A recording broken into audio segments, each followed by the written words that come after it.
big question then becomes, who should come off the board next? Once these big two are gone, where are we looking? I have a very, very clear answer for that one. And that is, I got to find my thing here. One sec. We have, thank you for your patience here, Devon Achane to the Dolphins.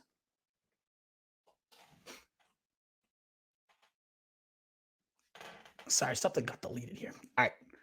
And we are back.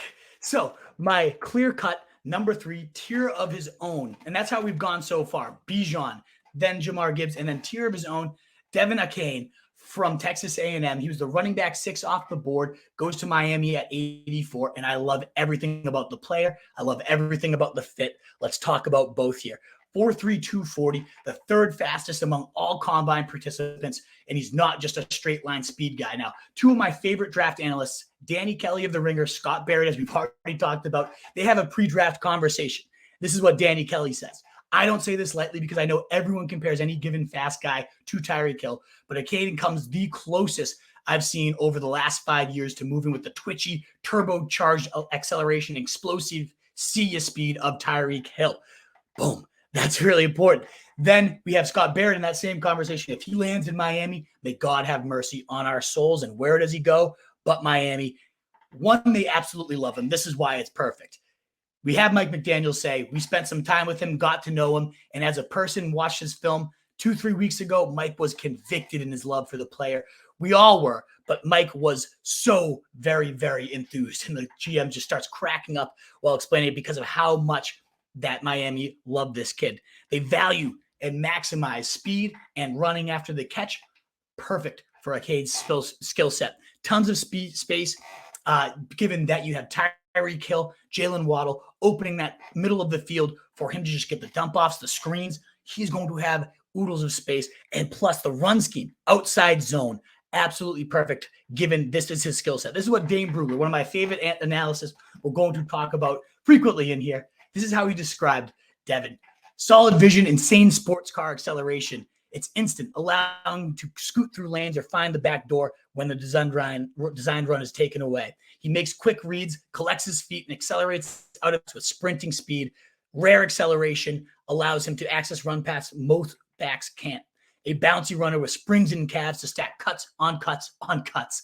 Aggressively presses the hole with the footwork to plant and redirect without any wasted motion. Runs tough between the tackles, improved patience to follow his blocks, proved to be a capable pass catcher with promising ball skills, and did encouraging things as a blocker as well. And the last 5th reason why I love this guy, no, I'm reading long, but that's how much I love him. Who's he got to beat out? Raheem Mostert, Jeff Wilson. Those guys average 4.9 and 4.7 yards per carry in the scheme, and neither. I know I loved Wilson in the past. Comments might hate me for this, but this guy is on a different level. Achane, he's tiny, Wolf.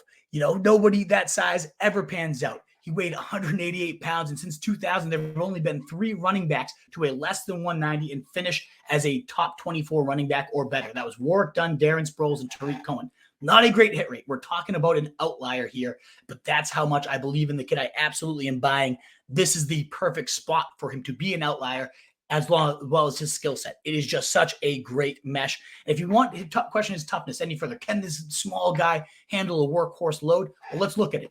19.6 carries per game, 3.6 receptions, 129.8 yards from scrimmage per game, and then he suffers a foot injury. Instead of shutting things down like so many other prospects would have at his spot, look at the eyes towards the draft, he decides, I owe it to my teammates, goes out, plays against LSU in their final game, and against the top competition, what does he do? 215 yards, 16 forced mixed tackles, multiple touchdowns. The guy can do it all. I am a diehard fan of the player, of the fit. He should be your clear-cut number 3 and a fantasy first rounder, even in super flex rookie drafts. Now, after him, it does get a little dicey because most would lump him in this tier, but Zach Charbonnet is also most often the number 3 back off the board. And to me, I am definitely going Devon Achane. But let's talk about Charbonnet. He was the running back 3 off the board, pick 52 too. Of course, Seattle. Pete Carroll just can't help himself. He needs to get more running backs despite Ken Walker having himself an amazing rookie year. The landing spot, obviously a concern, but let's talk about the player first. Insane production last year. He led the FBS in all-purpose yards per game, 168, Pac-12 in rushing with 1359, also adding 14 touchdowns. He has good vision, tempo, hits the hole well, tough guy to tackle, great contact balance, and he's among the better receiving backs in college football last year, averaging nearly 20% of their target share, a very solid pass protector, maybe the best pass protector in this class, but he's not very dynamic. He's got average explosiveness, not a ton of wiggle or long speed despite constantly churning forward.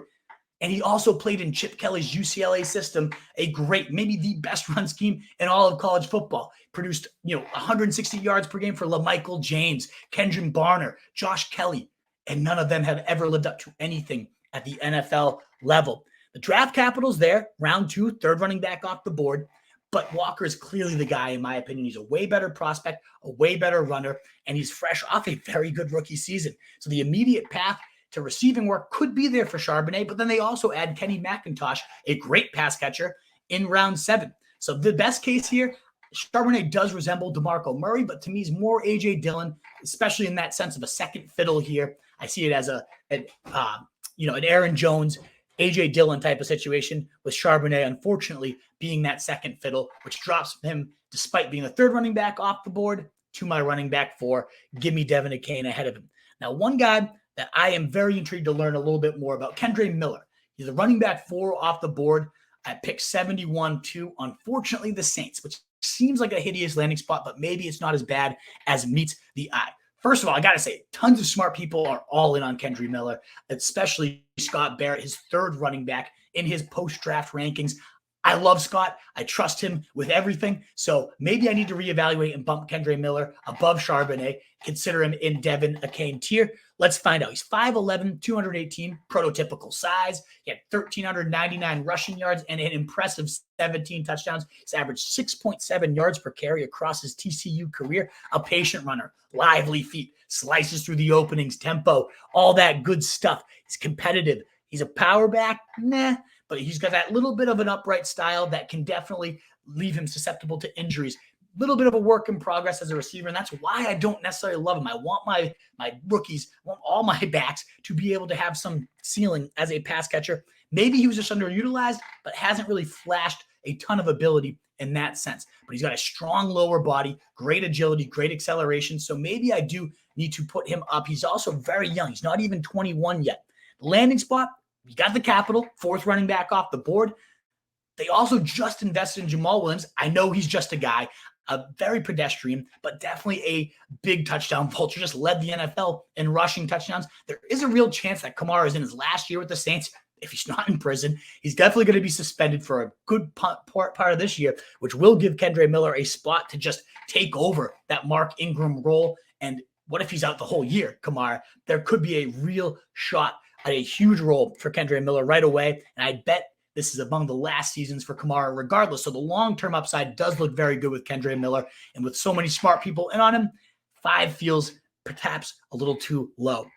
What is up, you fantasy wolf? Thanks so much for tuning in. If you haven't already, share your thoughts in the comments, check out some more videos, and join the newest Wolfpack by subscribing below.